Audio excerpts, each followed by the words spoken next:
This evening, sponsored by Corps, bringing value home. Home Affairs Minister lobbying to triple traffic fines for errant motorists. Family Violence Bill 2024 passed.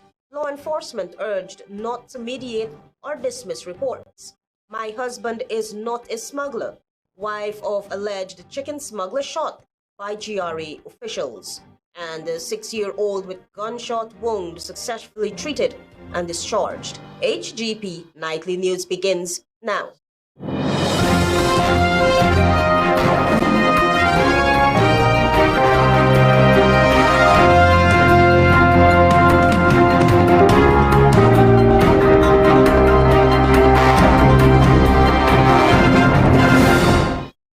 Good evening to our viewers here in Guyana and online. I'm Aletha Grant with the Friday, 2nd August 2024 edition of the HGP Nightly News. We will tell you this evening that Minister of Home Affairs Robson Ben has recommended fines for errant motorists to be tripled. This recommendation comes in light of the alarming rate of road incidents and fatalities. Find out more from Tiana Cole. The Ministry of Home Affairs, in partnership with the Guyana Police Force, the Guyana National Road Safety Council, and Smuggle Distribution Inc. and Unicommerce Guyana, Inc. on Friday, hosted a Guyana Road Safety Stakeholders Forum 2024 and the launch of Road Safety Campaign. In his feature address at the Guyana Police Force offices, Ms. Annex Eve Leary, Minister of Home Affairs Robson Ben, stated that the time has come to increase the severity of sanctions, raise public awareness of the issue, and fortify the public-private sector partnership in relation to incident and accidents involving motor vehicles. It is my view that we should increase the traffic fines by 3 times. Ben stated that in order to ensure motorists who persistently break traffic laws, the government intends to implement the necessary technology, including the tracking of court cases, with the assistance of the Guyana Police Force. Better responses in the court system to documents disappearing. I will push forward the effort along with the Attorney General to increase road traffic fines by at least 3 times. According to the minister, all traffic officers will soon be outfitted with body cameras that will enable them to document interactions with the public. And we have to get the police from desisting, in some cases, with road traffic offenders for using the situation to extort them. So if you're charged, get the ticket, pay the fine, and modify, restrain your behavior. Meanwhile, Commissioner of Police Acting Clifton Hicken said on August 5th a meeting will be held with all senior commanders of the Guyana Police Force, including the traffic officers, and they will be reviewing the certification process for drivers. We're not going to look at the competencies of the driver only, but we want to delve into ensure that the vehicle is adequately roadworthy. Says Stakeholder Forum is geared at providing a platform for a broad groups of stakeholders to share perspectives and define ways to contribute collectively towards advancing road safety efforts. Tiana Cole reporting for the HGP Nightly News. Antonio Day tells us now that while slavery was abolished in 1838, the chairman of the International Decade for People of African Descent Assembly Guyana, Ipadaji Vincent Alexander, believes that its rippling effects is extant under the Ali-led regime. There are many remnants of oppression and disadvantages still affect African descent that we need to overcome. We have economic disadvantages. We have social disadvantages. And so all of those things have inhibited the achievement of total freedom. Chairman of Ipadaji, Vincent Alexander, during an interview with Nightly News at the National Park in the midst of the Emancipation festivities. He noted that the abuse of Guyanese of African descent by the armed forces is a relic of slavery, and to date is still occurring under the People's Progressive Party regime. Alexander said that people of African heritage must exist under liberal and just societies, rid of victimization and suppression. He lamented that ecology continues to function with limited resources following the government's decision of withholding the organization's subvention without any quote-unquote justifiable reason. This is a typical example of economic suppression, since the organization is perceived to be anti-government, Alexander said. Apparently, the formation of the Association of the People of African Descent, APAD, is a parallel group being led by the state to possibly overshadow ecology. When asked about this new development, the ecology chairperson gives these remarks. Government seeks to dominate in every sphere, and they see ecology as a part of the liberation of people of African descent. The liberation in the context of them being pro-business, and not pro the ordinary and the small man. Fighting food is always the approach for colonizers and oppressors. This government has split itself squarely in the issues. Meanwhile, Pendeguan, steering committee member of the African Culture and Development Association, AGDA, said that this year's turnout for Emancipation celebrations is not in its numbers as 2023 due to APAD, who held activities at the National Exhibition Center in Safari, Georgetown. She deemed this as a ploy of the state to undermine AGDA's celebration at the national park. And as you can see, we're not having the heavy traffic as we normally have. And it's unfortunate because here we have all these educational things that we'd like the children to be a part of. Antonio D reporting for the HGP Nightly News.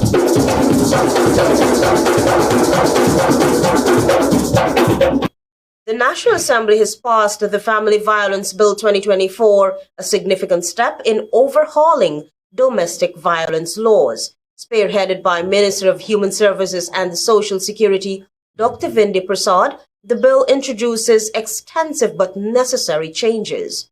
Carice Gonzalez has the details. The Family Violence Bill 2024, which aims to enhance legal protections for violence victims, was approved by the National Assembly on Wednesday. Dr. Vindi Prasad, Minister of Human Services and Social Security, in spearheading the bill, detailed that it seeks to make significant changes in both the approach and execution of domestic violence laws and policies. Even the court procedures. If there are issues where a person is fearful or that person needs emotional support or that person would not like to be in the presence of the perpetrator of abuse, the procedures herein within this legislation allow for those things. The bill's main objective is to safeguard family violence victims, including children, and ensuring those who commit such heinous acts of violence are held accountable. Minister Prasad emphasized that while the bill is tough on perpetrators of severe abuse, addressed the issue of financial dependency that often compels victims to stay in abusive relationships. So it's not merely a tap on the wrist. There are serious consequences when perpetrators engage in causing harm, violence, and abuse. She also mentioned that the previous law gave police officers some discretion in handling reports, which could be escalated to senior officials. Under the new bill, once a report is reviewed by a senior officer, they have 48 hours to decide on pursuing charges. In this piece of legislation, we are clearly saying to the police officer, when a report is made, you do not have the discretion to mediate or try to reconcile anyone, nor do you have the discretion to dismiss the report. Building on the 1996 Domestic Violence Act, the new bill introduces 58 additional clauses and a schedule, broadening the scope to include various forms of abuse, such as emotional and psychological, emphasizes the need for rehabilitation of offenders, thorough reporting mechanisms, victim support, and adaptable responses to specific circumstances. By expanding coverage and enhancing response measures, the bill aims to provide a more comprehensive approach to addressing and managing domestic violence. Reporting for the HGP Nightly News, I am Carice Gonzalez. Join us after the break for more news.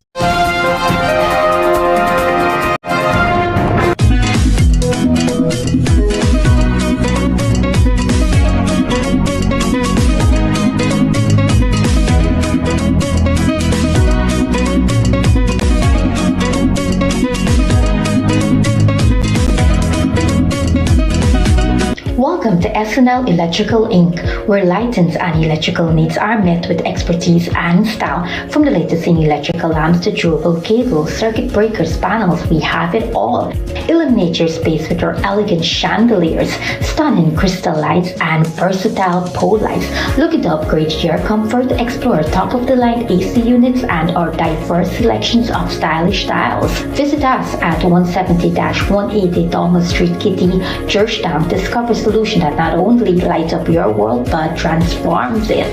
Call us on telephone number 226-3018 or 223-1634. SNL Electrical Inc., powering your life with elegance, quality, and key. You don't leave anything to chance. Every day you click it, lock it, and mask up. Now press, rub, and wash with Sterling Super Soap. Our antibacterial formula eliminates 99.9% of all germs and bacteria. Clean and moisturize your hands with 4 refreshing and rejuvenating fragrances. Get super clean with Sterling Super Soap. Krishna Rock Establishment. No job is too small or too large. We specialize in all types of fabricating, machinery, excavator repairs, rice field pumps, and hydraulic hoses. Visit us at Lot 113, Block CC Monrepo, East Coast, Demerara, or call 220-9624, 616-9416, or 619-7880. At Krishna Rock Establishment, no job is too small or too large. Smart Minds Educational Institute, offering preschool, nursery, and primary levels. Finally, a school that is every parent's dream. Located at 69 Crow Street, offering academic excellence, trained qualified teachers, small class sizes, personalized care, and one-to-one attention for your little ones. So if your child is for preschool, nursery, or primary level, come to Smart Mind, located at 69 Crow Street, or call 231-4885 or 600-9229 to enroll now.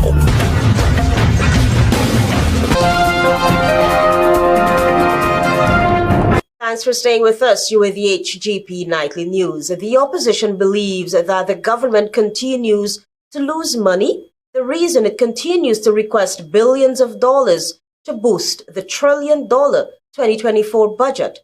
More details in this Daisy Richards report.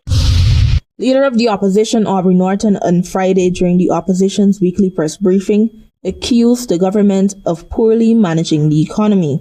This acquisition comes on the heels of the People's Progressive Party Civic Administration requesting an additional $40 billion to the $1.146 trillion budget for the year 2024. This will not be the last request for a supplementary budget this year. In 2023, for instance, the government came to the National Assembly 5 times for extra money, totaling $116 billion. The more the PPP government spends, the more money is lost through poor planning, mismanagement, and corruption. According to projections from the International Monetary Fund, IMF, the country is poised to lose an estimated 40% to 50% of its monies. Norton highlighted that this is a crisis the government can avoid by taking heed of the recommendations from the IMF as it relates to the country's 2024 budget. The Guyanese people will lose hundreds of billions of dollars. The PPP is inherently incapable of seeing this as the crisis it is. There is no evidence, for instance, that the government is responding to the recommendations of the IMF for a strong and effective public financial management system. He also highlighted the necessity for robust policies, administrative or legislative measures to reduce loss in public funds.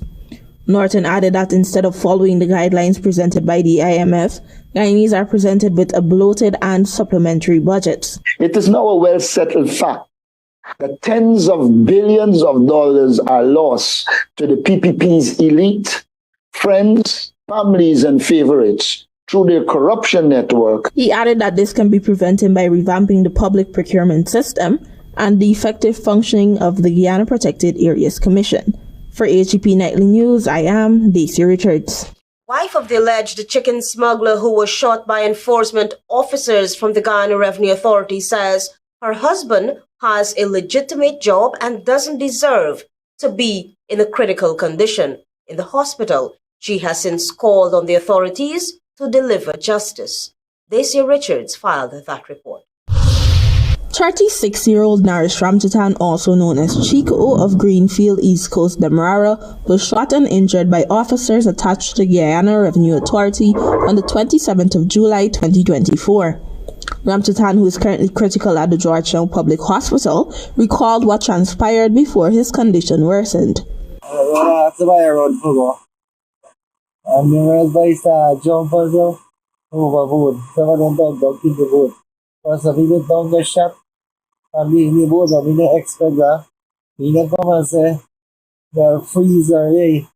I stop this thing I do here and I move up or not. No, come on, do not make that. Just jump because that actually does so. His wife, Valerie Pussaw, 24, a mother of two, said her husband works with a Chinese contractor, contracted with the Ministry of Public Works, and would normally offload fish for fishermen when he is off duty.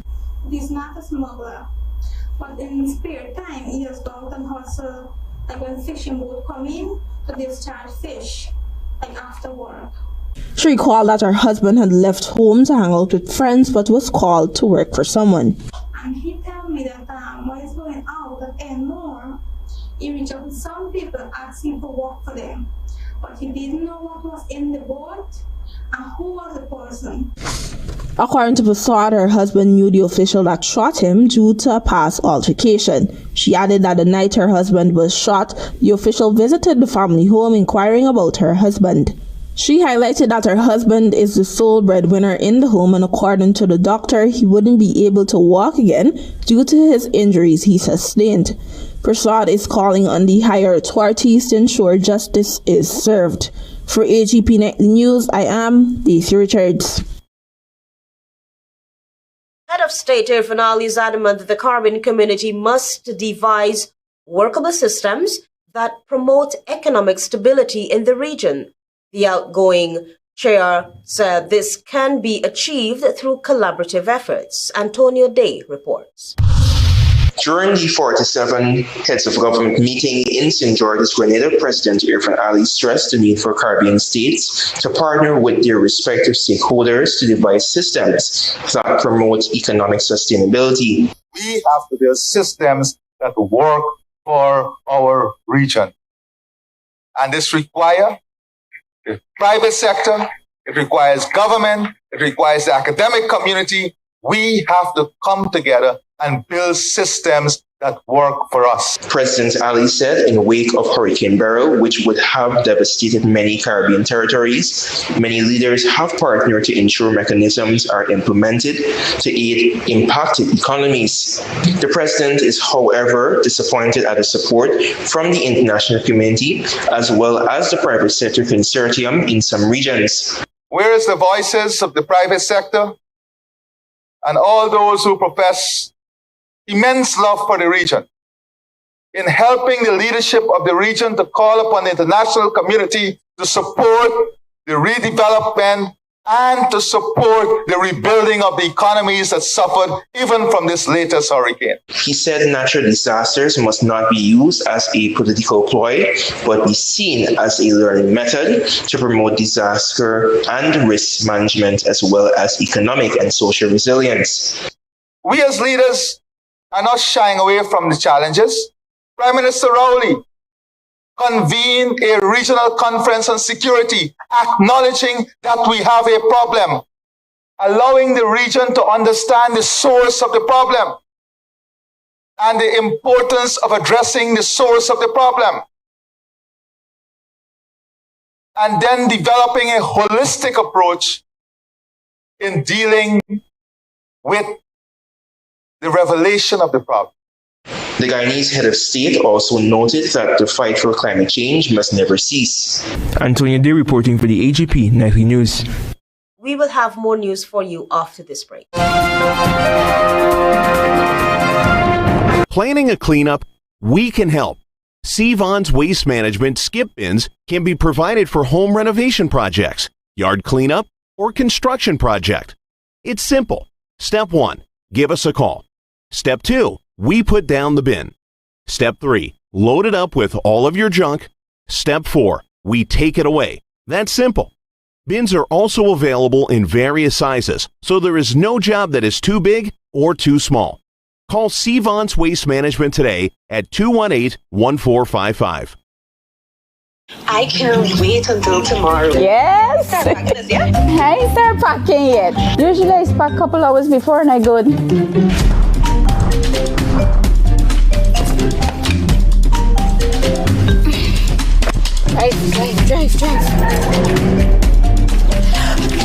I got my phone, I got my keys, my charger, my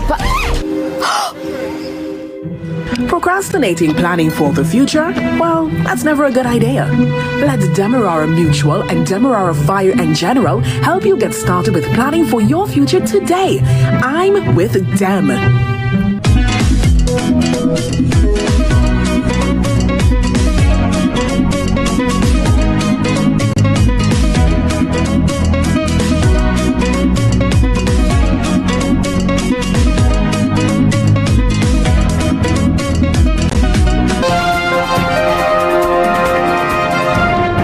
Thanks for staying with us. You're with the HGP Nightly News. In an update on the oil and gas sector, Antonio Day tells us that Cabinet is yet to decide on extending the exploration license for CGX Energy Inc.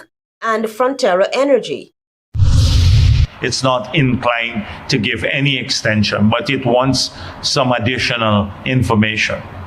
What's that additional information you're looking at, and why not the inclination to extend? Because they did not give satisfactory answers to the questions asked posed by the minister. General Secretary of the People's Progressive Party, Bar Jagdeo, provided an update on the grant of exploration license to CGX Energy and Frontier Energy Corporation.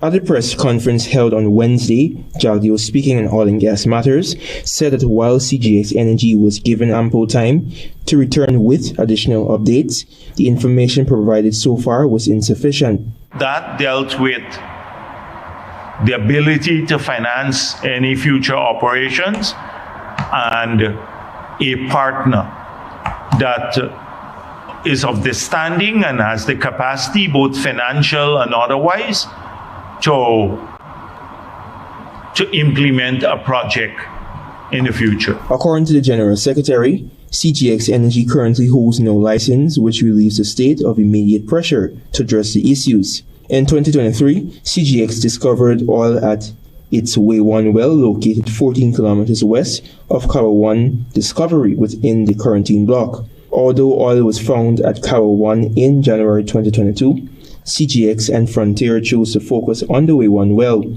Jagdeo also announced that ExxonMobil Guyana Limited is expected to give up a part of its shares in the Stabroek block. So Exxon has to, before the end of the year, give up 20% of its holding.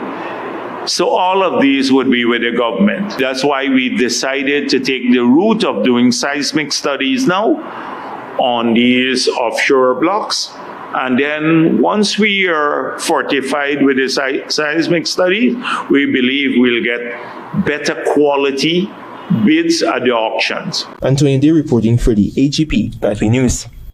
The Georgetown Public Hospital Corporation has successfully treated and discharged a 6-year-old girl who survived a critical gunshot wound to her head following a complex surgical interventions and a month-long recovery. More details from Carice Gonzalez. The Georgetown Public Hospital Corporation, GPHC, in a statement said it had a successfully recovery and discharge of a 6-year-old girl who was critically injured by a gunshot wound.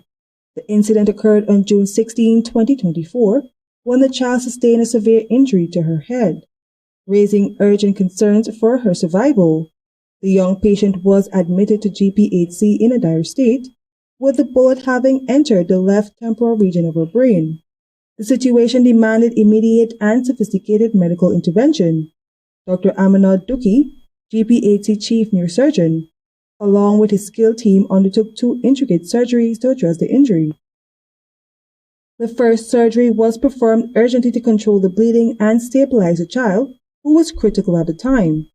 This initial procedure was critical in preventing further complications and setting the stage for a more extensive follow-up surgery. Just 3 days later, a second operation was carried out to remove the bullet, which had become lodged in the brain tissue. The complexity of this task required a high degree of precision and expertise. The successful surgeries were followed by a period of intensive care in the Pediatrics High Dependency Unit, where the child received close monitoring and further treatment. She subsequently continued her recovery in the pediatric ward on July 18, 2024. After more than a month of rigorous medical care, the young patient was discharged from the hospital. As of July 30, 2024, she has returned to her home and is making a promising recovery. The case not only underscores the advanced medical capabilities of GPHC's neurosurgery department, but also highlights the unwavering commitment of the hospital staff to delivering exceptional care under the most challenging circumstances. I am Carice Gonzalez reporting for the HGP Nightly News. Stay tuned for regional news. In today's fast-paced world of modern finance, with its many options and opportunities, you will need good advice and help getting value for your money. Hand-in-hand trust is the way to go. From owning your own home or business with our residential and commercial mortgages to drive a new car with a vehicle loan, we'll help you realize your dreams.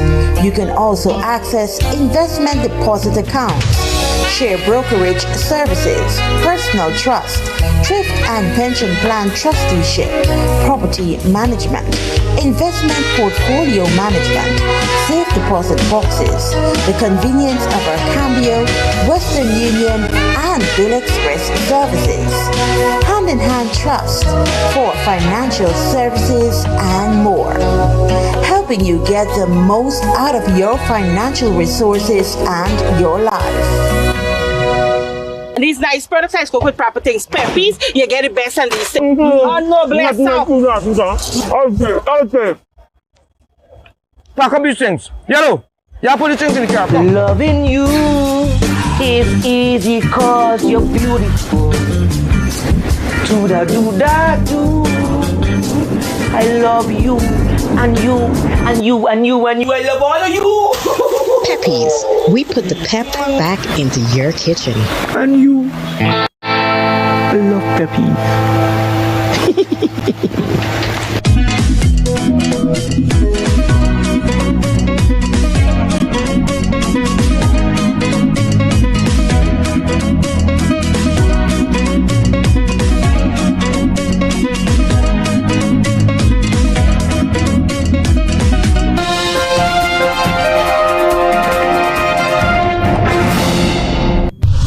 Evening, I'm Daisy Richards and welcome to Friday's edition of the Regional News.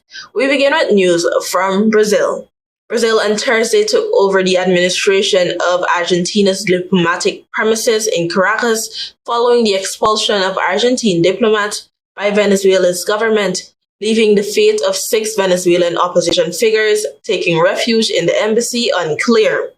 Brazil had agreed to take care of Argentina's interests in Venezuela at the request of its neighbor, and the Brazilian flag was raised over the ambassador's residence on Thursday. Argentina's diplomats were expelled by the government of President Nicolas Maduro after Buenos Aires criticized his proclaimed re-election in a vote last weekend, a result the opposition disputes. They should leave the country on Thursday. Brazil will mediate on issues regarding Argentine citizens in Venezuela, the main one being the status of 6 Venezuelan opposition leaders who who sought asylum in the Argentine embassy. In March, 8th Venezuelan opposition leader Maria Corina Machado requested asylum at the embassy after a local prosecutor issued arrest warrants against them for conspiracy. Machado, who has denied any allegations of misconduct by her team, was blocked from being a candidate in the presidential election, despite being the frontrunner in polls. She is not one of the 6 asylum seekers. It was not immediately clear what would happen to them, the Brazilian diplomat said. While in Trinidad and Tobago, a 36-year-old woman who admitted to beating her 4-year-old stepdaughter to death in 2016 has been sentenced to 12 years in prison. Maria McLean was initially awaiting trial for murdering Janice Figaro, but recently was allowed to plead guilty to the lesser offense of the unlawful act of manslaughter before Justice Lisa Ramsumir Hines, based on a plea agreement with the Office of the Director of Public Prosecutions, DPP. McLean was accused of killing Figaro on November 24, 2016 at the home in Gasparillo, which she shared with Figaro's father, Robert, and her 2 daughters from a previous relationship, who were aged 6 and 9 at the time. Figaro's father had gone to a wake with his father and brother when he received a call from McLean that his daughter was complaining of stomach pains and was unconscious. He returned home and took her to the San Fernando General Hospital, where she was pronounced dead after doctors were unable to resuscitate her. McLean was arrested after postmortem revealed the child died of blunt force trauma to her head and abdomen and had scars from previous injuries. Figaro's 12-year-old cousin, who lived next door, claimed that when she went over to the house earlier that day, she saw McLean beating Figaro after she allegedly dropped a roll of toilet paper while using the bathroom. Figaro's father also claimed he had witnessed McLean beating his daughter for trivial issues in the past and remonstrated her for it. Justice Ramsumir Hines noted that McLean attempted to downplay the beating she meted out to the child when she was interviewed by the police. Before passing the sentence, Justice Ramsumir Hines gave McLean an opportunity to address her. Quote, "I know no words or apology can bring back their loved one. If I could bring back Janice Figaro, I would humbly ask your forgiveness," unquote, McLean said, as she claimed that she had already, quote-unquote, given her a pound of flesh for her crime while she was on remand for almost 7 years. She also claimed that she missed her daughters. Justice Ramsumir Hines began with a starting sentence of 18 years in prison. She decided against applying any discounts based on reports from prison officials on numerous infractions committed by McLean. Quote, "Her age and her behavior in prison did not help," unquote, she said. Justice Ramsumir Hines gave a 1/3 discount for her guilty plea. McLean is expected to be released in 4.5 years as the time she spent on remand was deducted.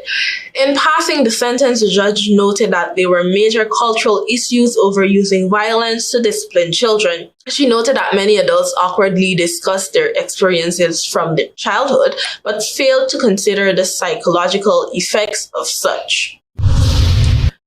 Finally, news from Venezuela. A major Venezuelan opposition movement on Tuesday said its headquarters had been vandalized amid ongoing tensions over a disputed presidential election. As the country's foreign minister said, the U.S. was at the forefront of what the government calls a coup attempt. Vente Venezuela, the movement headed by opposition leader Maria Corina Machado, said 6 unidentified men wearing hoods and carrying guns overpowered its security guards overnight, entering its Caracas headquarters, taking equipment, and vandalizing the office. Countries around the region, including Brazil, Mexico, and Colombia, have called on Venezuela's government to release detailed voting tallies after the elections board declared President Nicolas Maduro in power since 2013, the winner of a third term. The opposition says its tally of about 90% of the votes shows Maduro's opponent and opposition candidate Edmundo Gonzalez received more than double the support of the incumbent president, in line with independent polling conducted before the contest. Vente Venezuela on Tuesday released 2 videos showing walls daubed with black graffiti at its headquarters, a 2-story house in the east of the city. Machado, who was barred from challenging Maduro herself, is currently in hiding, she said in an opinion piece published on Thursday by the Wall Street Journal. But she is expected to appear at opposition marches called for Saturday. At least 20 people have been killed in post-election protests have gripped Venezuela since the election, according to US-based NGO Human Rights Watch. Venezuela Foreign Minister Ivan Gil said on Friday that Washington was, quote, at the forefront of a coup attempt, unquote, after the U.S. State Department a day earlier recognized Gonzalez as the election's winner. Gonzalez on Friday thanked the U.S. for, quote, recognizing the will of the Venezuelan people reflected in our electoral victory, unquote. On Thursday, Brazil, Colombia, and Mexico, whose leaders have traditionally been friendlier with Maduro, called on Maduro's government to quote-unquote move ahead quickly and publish detailed voting tallies. Amorim, who met with Maduro on Monday after being sent by Lula to observe the elections, said it was up to the government to prove that figures released by the CNE were real. Thank you for watching. Do have a great weekend. Until next time.